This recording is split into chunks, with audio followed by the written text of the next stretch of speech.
They are justified in extracting resources from those who create wealth to pay for it. They mean socialists here, that's literally Marxist critique of capitalism. So why am I making this video instead of, hey, X thing is good or bad, but remember 1312? Well, I was writing a video about how channels like PragerU are pretty yikesy, and I came across this video, capitalism or socialism, which one is more democratic, and thought, hey, this is the most brainlet take to ever exist. I want to make fun of it. And that's it. So,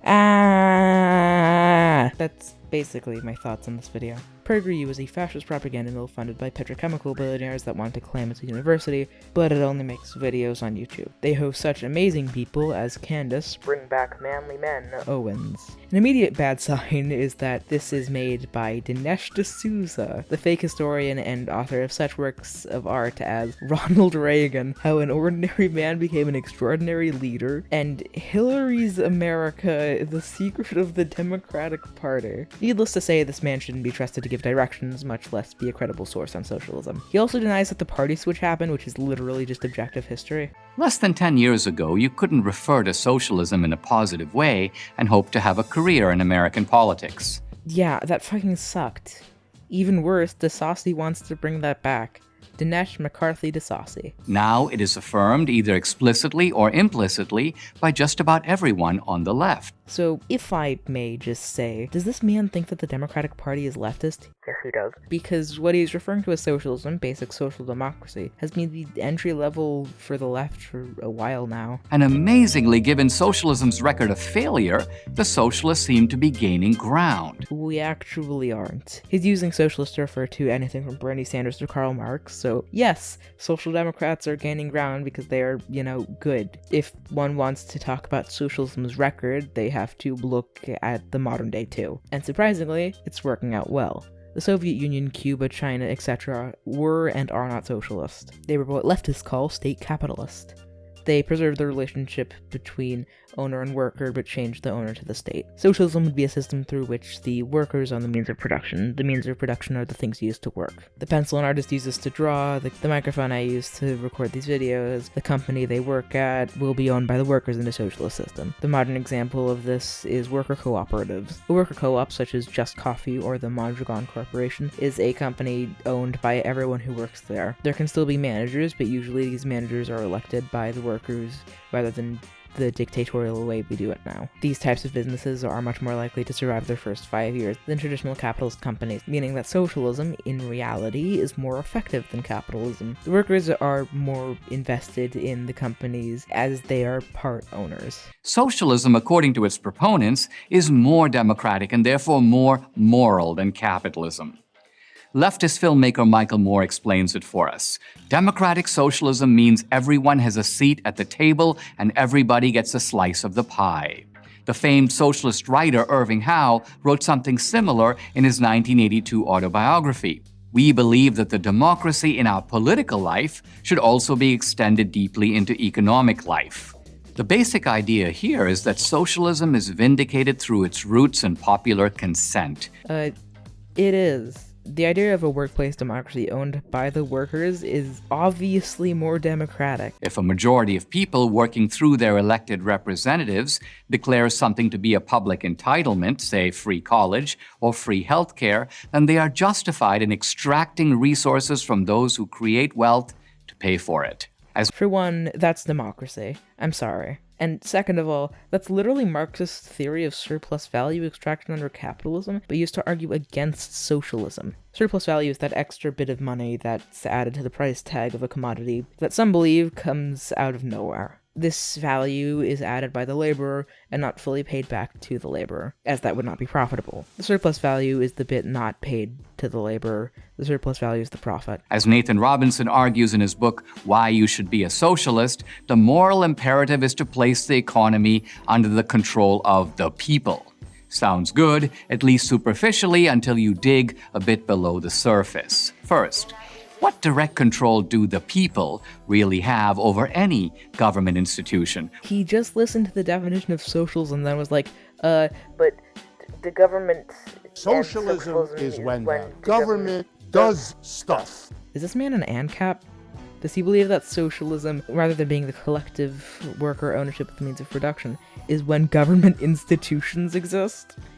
He unironically thinks the DMV is socialist. What control do Americans have over the Department of Motor Vehicles or the U.S. Post Office? This man unironically believes that socialism is when the government does stuff. Holy shit. The answer, of course, is none. I'm not a big fan of the government, a big anarchist person here. But the people, at least in concept, can vote over the people who would make decisions about these things. Of course, since the Electoral College and other anti-democratic measures exist, that isn't true, but I don't see Prager-Uwu arguing for the abolition of the Electoral College. Second, what if 51% of Americans vote to confiscate the resources of a single person, say Bill Gates? Does that make it right? No, not all popular things are right. This is the most anti-democratic statement I've ever heard. For one, fuck Bill Gates. He doesn't give away enough of his wealth. Yep, charitable billionaires are as bad as any other billionaire. For two, that's not what socialism is. Socialism, again, is the collective or proletarian ownership of the means of production. Not when the government does stuff. There'd be no tyrannical owner deciding the people who will undemocratically rule over the workers of a company. That would automatically make it so it's more democratic. We like to believe we live in a democracy, but we don't for 90% of our lives. For 90% of our lives, we are employed by a tyrant and has selected good people to rule the rest of us. Do not pretend this is anywhere near a democracy. Under an authoritarian socialist government... Whoa, I have to stop you there. I'm an anarchist, so not a big fan of authoritarianism. He does realize that very few socialists are tankies, other than the edgelord Stalinists who we just make fun of. Most lefties in the modern day who are actually socialists are libertarian socialists, or like me, libertarian communists. Everyone is against that. Under democratic socialism, a majority does. So the term democratic socialism is kind of poorly defined. It is usually used to mean socialists who believe that socialism can be achieved through the ballot box. I think electoralism is good, but we also have to do a lot more. It can also be just socialism, but a democracy. Sanders and AOC's policies are social democratic policies, though AOC and Sanders would probably support a worker co-op economy. Their immediate policies are ones that would make this country a social democracy. The end result is the same. You've been robbed. No it isn't. I'm a bit of a consequentialist. If you do something that directly causes a murder, you're somewhat responsible for that murder. So by end results, I'd assume he means the Soviet Union or something. Socialism is not inherently authoritarian. In fact, it's the opposite. A single person owning the means of production that thousands of others use is somewhat authoritarian. Their ability to hire Pinkerton spies to bust attempts at unionizing is kind of authoritarian. Socialism, not state capitalism, is obviously more democratic as the people using it own the stuff they use to work. The government or Jeff Bezos owning what you use to work is a shit ton more authoritarian than that. Also, for the robbery bit, not all socialists are in favor of wealth redistribution, and the means of production should belong to the workers. If that's what you consider robbery, I'm a big fan of robbery. The fundamental problem with democratic socialism, however, is its assumption that in a free market system, the economy is not under the control of the people. Well, for one, market socialism exists. Markets are not inherent to capitalism. Capitalism isn't when markets exist. This is exactly the opposite of how things work. Let me explain. Each of us are not only citizens, we are also consumers. These are overlapping categories. Every citizen is a consumer, and every consumer is also a citizen. The consumer, like the citizen, is a voter. As citizens, we vote once every 2 or 4 years. As consumers, we vote many times a day. The citizen votes with a ballot, which costs him nothing except the inconvenience of going to the polls. The consumer votes with his money, which costs him a lot, all the time and effort he put in to earn that money. So this is literally the vote with your wallet take? This is gonna be fun. With voting, you have the choice of whether or not to vote. You don't have that with your wallet. You have to work for money. You have to use that money to buy food. Ignoring the fact that this isn't even relevant, as market socialism is what an immediate socialist economy would be, you also can't vote with your wallet. All of the produce in Walmart or Target is owned by 10 companies. That's literally billions of things, so let's be nice.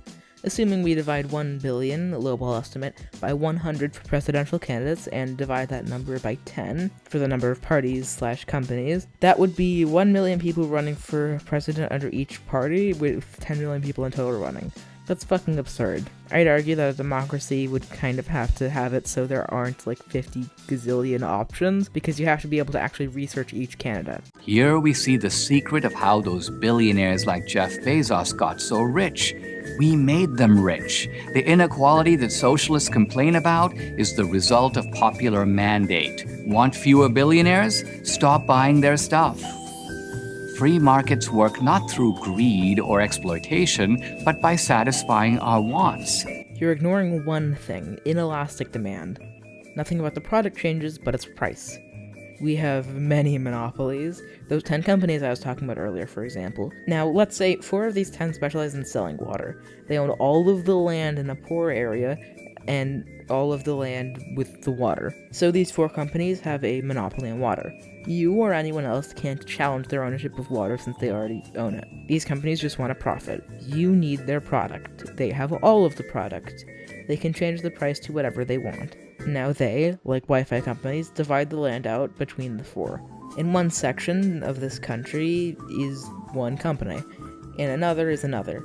There is no competition because capitalism does not drive competition, it drives companies to avoid competition. This has already happened. Wi-Fi companies divvied up the United States between themselves. These companies, without competition, can now raise the price to whatever they want without anyone checking their power. Capitalism is built on a monopoly, the ownership of the means of production, so it creates monopolies.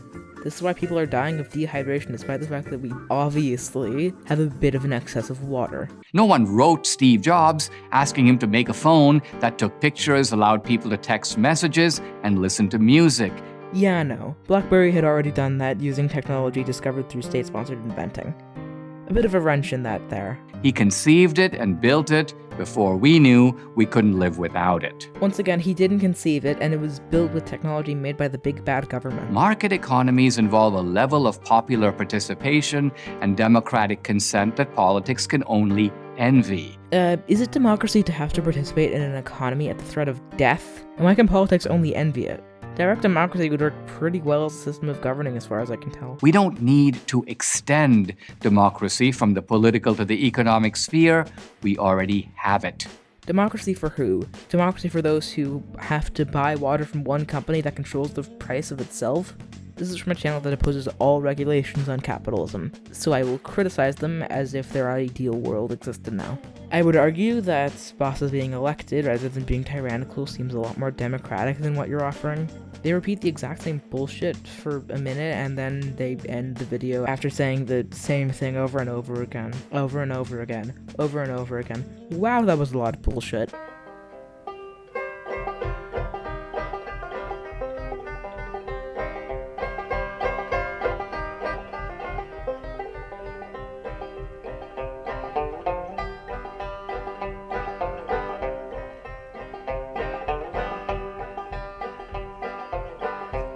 Come all of you good workers, good news to you I'll tell, of how the good old Union has come in here to dwell.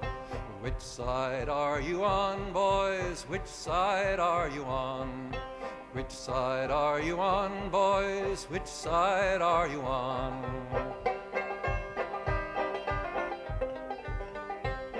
They say in Harlan County there are no neutrals there. You'll either be a Union man or a thug for J.H. Blair. Which side are you on, boys? Which side are you on? Which side are you on, boys? Which side are you on? Oh, workers, can you stand it? Oh, tell me how you can. Will you be a lousy scab or will you be a man? Which side are you on, boys? Which side are you on? Which side are you on, boys? Which side are you on?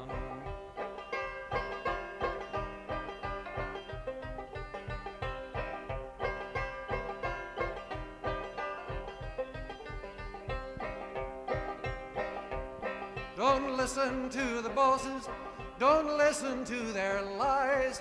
Us workers never had a chance unless we organize. Tell me, which side are you on, boys? Which side are you on? Which side are you on, boys? Which side are you on?